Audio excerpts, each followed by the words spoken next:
Random psychological tricks ulit para sa'yo. Part 3. Number 1. Kung gusto mong mapanerbiyos ang isang tao, tignan mo lang siya sa kanyang noo.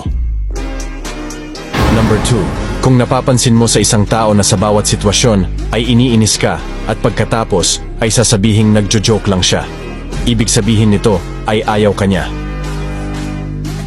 Number 3. Kung nasa isang grupo ka gaya ng isang meeting at merong isang tao na binibiro ka, tignan mo lang siya sa kanyang mga mata ng ilang segundo at ngumiti ka nang hindi lumalabas ang iyong ngipin. Ito ay makakaramdam ng pagkatakot sa'yo.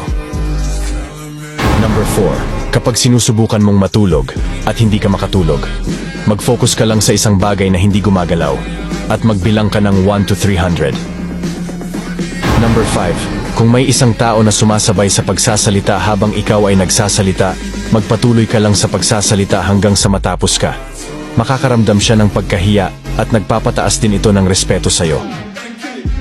Number 6. Alam mo ba na kung hindi ka gumalaw sa loob ng 15 minuto, ikaw ay makakatulog? Number 7. Alam mo ba na sa unang 3 segundo mo sa pagkakagising ay wala kang naaalala na kahit isa? Number 8. Pwede kang mamatay dahil sa pagkatakot. Dahil habang tayo ay natatakot, ang ating katawan ay naglalabas ng malaking bilang ng adrenaline, kung saan ito ay nagiging toxic o poison kung ito ay lumaki ng bilang. Mag-follow ka na para sa part 4.